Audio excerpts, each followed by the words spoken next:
ठाकुर सम्मेलन हो तो कोई दिक्कत नहीं, ब्राह्मण सम्मेलन हो तो कहते हैं बगावत हो गई, बगावत हो रही है। 5 सितारा 7 सितारा होटलों में अगर ठाकुर विधायक एक साथ बैठते हैं, कुटुंब कहते हैं, कुटुंब की बैठक हो रही है। पता नहीं कुटुंब उन्हीं के लिए है, क्या ब्राह्मणों के लिए कुटुंब नहीं है? ब्राह्मणों ने कर लिया, हाय तौबा मच गई।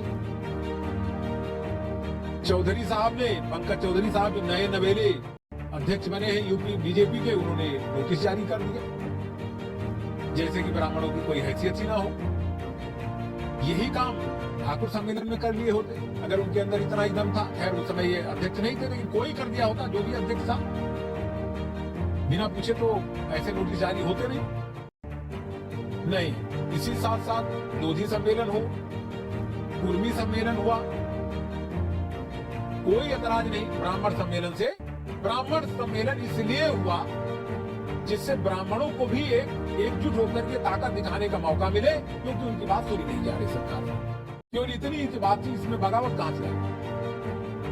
ब्राह्मण एक नेतृत्वहीन होता जा रहा है, उसकी बात सुनी नहीं जा रही, जबकि वो सबसे बड़ा सपोर्टर है बीजेपी का। वो वोट बैंक कहीं नहीं जाता।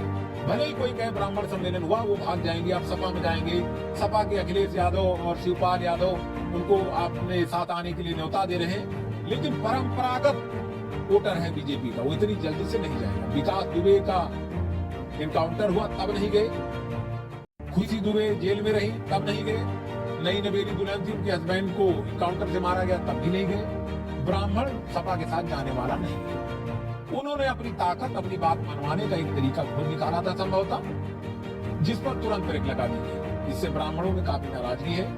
उनका ये मानना है कि और लोग सम्मेलन करें तो ठीक, हम सम्मेलन करें तो नहीं, बगावत मानी जाती है। ये बगावत नहीं है।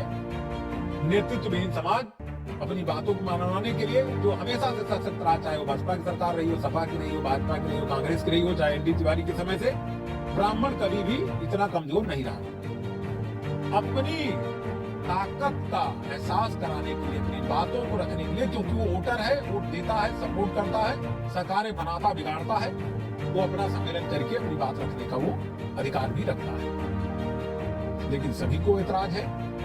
ऐसा लगता है जैसे उन्होंने बगावत कर दी, बाकी कोई करे तो कुटुंब, और अगर ब्राह्मण सम्मेलन करे तो बगावत, साजिश करार दे दी जाती है। तो अपनी ही सरकार में जिसको इतना सपोर्ट करता रहा ब्राह्मण, कभी इतना कमजोर कैसे हो सकता है? अपनी बात को रखने का लोकतांत्रिक अधिकार सबको है। अगर कुटुंब सम्मेलन एक का हो रहा तो दूसरे का भी होगा, या तो सबको रोका जाए। हाल ही में सुप्रीम कोर्ट ने कहा जातीय सम्मेलन नहीं होंगे, तो लोगों ने कहा बरगद सम्मेलन होंगे। यहाँ छोटे छोटे टुकड़ों में विधायक अपनी बैठकें कर रहे हैं, तो एक के लिए सुप्रीम कोर्ट का आदेश, दूसरे के लिए सुप्रीम कोर्ट का आदेश नहीं, ये संभव नहीं। तो इस तरह से अब देखना दिलचस्प है ब्राह्मण क्या रुख लेता है।